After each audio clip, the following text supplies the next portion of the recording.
Good morning, ladies and gentlemen. Wanted to do just a quick down and dirty scamper through the book of Leviticus. It's not terribly useful to our purposes, but it is part of the original 5 books, so we need to address it briefly. Let me just say a few things. First off, you've noticed the first 5 books, Genesis, Exodus, Leviticus, Numbers, and Deuteronomy. If you look at the titles of those books, Numbers is an English word, and Genesis, Exodus, Deuteronomy, and Leviticus are Latin words. So one thing we can say is there's no possibility that those were the original names of those scrolls, because neither Latin as we know it, or as it was applied there, nor English was a language that was current in the time of the original events and the writing of these materials. So the names of the books, Genesis, Exodus, Leviticus, Numbers, and Deuteronomy, were added at a later time by the church. And we know that because they're Latin names. So Leviticus, specifically, if you look at the title, it is directed at a particular group of the Israelites, the tribe of Levi. The name of the tribe of Levi is in the name of the book. And it's almost all priestly material. It's P stuff, it's late, and it was written back into the material for a number of reasons, which we probably don't even need to discuss. But let me begin back at the very end of Genesis. You'll notice at the end of Genesis, there's this lovely poem in which Jacob validates this tribal arrangement, the 12 tribes of Israel. And they're called the sons of the patriarch are set up as leaders of the clans, and that's what they were. It was a clan-like arrangement. Well, this tribal arrangement is sort of transitional between the completely nomadic existence that they led before this history starts to take shape, in which they were simply one of a number of unnamed tribes out there wandering around in the desert, and the end result, which is for this material, which is their settlement and their building of their capital city at Jerusalem. And that took many hundreds of years. And so this tribal arrangement, the tribes of the 12 tribes, is a governmental arrangement, a clan sort of arrangement based on the names of the 12 sons of Israel. So anyway, one of the 12 sons of one of the 12 tribes is the tribe of Levi. And the Levites, for a number of reasons, which you can read about in the material, assumed the priesthood, become not only the religious leaders, but also the legal leaders. There was very little distinction in this culture between the religious authorities and the legal authorities. They were the same people, the tribe of Levi. So we get this book, Leviticus, written by and for mostly the professional priesthood and the legal people. And so the documents in Leviticus are primarily priestly for the use of this priestly tribe, the tribe of Levi. Now, I'll be honest with you and tell you, I have a very love-hate relationship with the book of Leviticus. At one level, a huge amount of the abuse that human beings have heaped on each other based on religious prejudices is based on the book of Leviticus. Mistaken, misquoted, misused, and so forth. But you notice there's a lot of legal stuff in other books as well. On the other hand, in spite of the abuse that has been promulgated using Leviticus as an authority, a good deal of Western law is based upon Leviticus. American law is based to some extent on English common law, which is based to some extent on the book of Leviticus. So it's not so much that the book is there as a historical legal document. It's the fact that these legal edicts have been misused so tragically over the centuries to abuse each other in interesting ways. For instance, not in Leviticus, but back in Exodus, we see toward the end the passage, "Thou shalt not suffer a witch to live." Well, that's Levitical kind of stuff. It's legal stuff. You shouldn't, this person shouldn't be allowed to behave in this way. But think about the hundreds and hundreds of completely innocent young women who were brutally murdered in Salem, Massachusetts, using that passage as authority. All you had to do was say, that woman is a witch,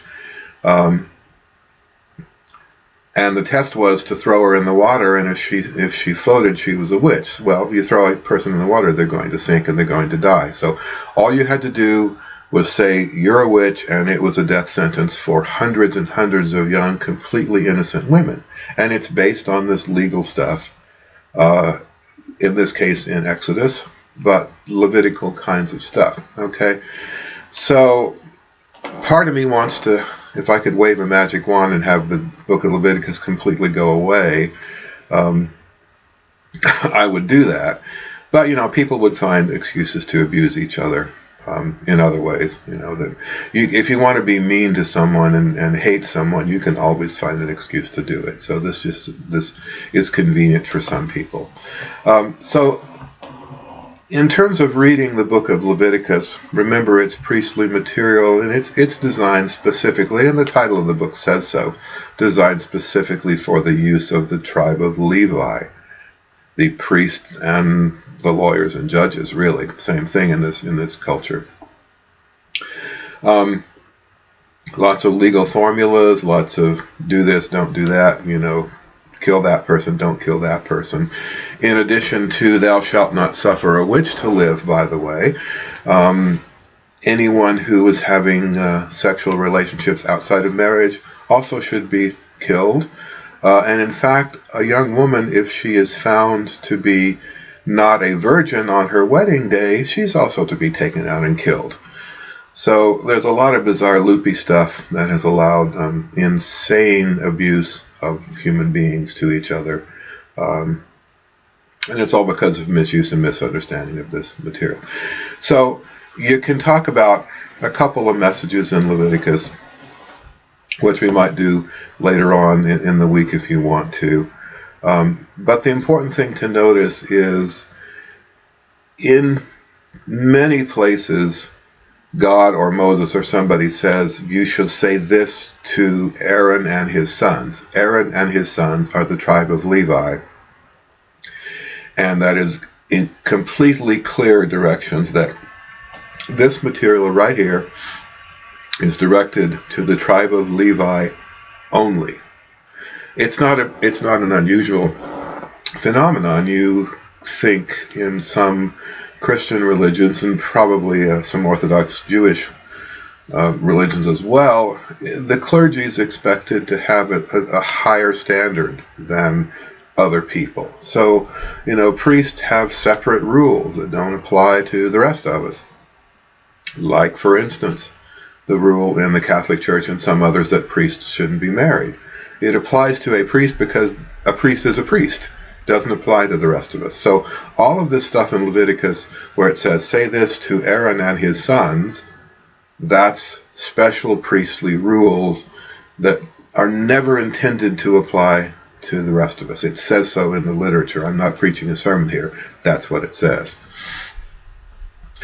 So when you're reading that stuff, you notice that it's kind of bizarre and kind of weird.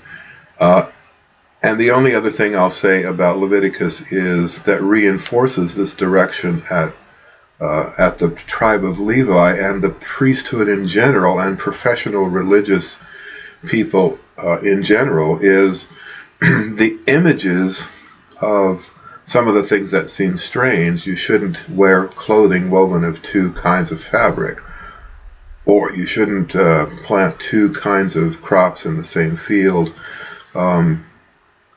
and so forth. All of those rules, if you take the thrust of the literature, it's the idea of being separate. Don't mix things. Don't put two things together. And that's all directed toward the tribe of Levi, and the message is you can figure it out for yourself. Those are metaphors and images that say, tribe of Levi, you should be separate. You should not be mixed in with everybody else. You're set apart for a specific sacred purpose.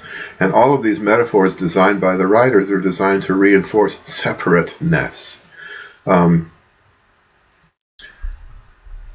I would venture a guess that most of you are wearing fabric woven of two kinds of clothing worn of two kinds of fabric. I'm wearing a cotton poly blend right here. Okay, that violates the book of Leviticus. I've got a garden. I've got 4 or 5 different things planted in my garden. That violates the book of Leviticus. None of that makes any sense if you take it deliberately, take it literally. If you take it as, okay, there's a symbol of separateness, don't, just like the Levites should be separate, like not having 2 crops planted in the same garden, not having fabric woven of 2 different kinds of fabric. The idea, the metaphor supports is separateness. These are not rules to be followed. They were never intended as such. They're metaphors which a literary scholar can interpret. Not what it says, but what it means. Because what it says, if you're not a virgin when you get married, you should be killed. That's what it says. That's not what it means. And so people who fail to understand what it means and fixate on what it says kill each other. Still are doing that and probably will continue.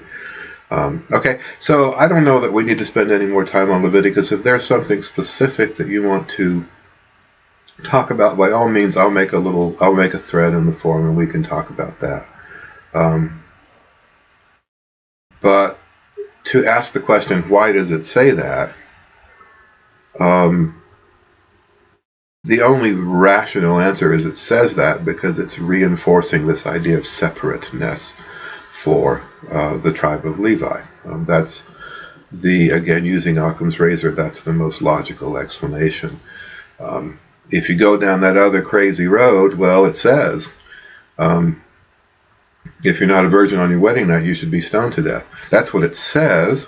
So if that's what it says, how come we're not doing that?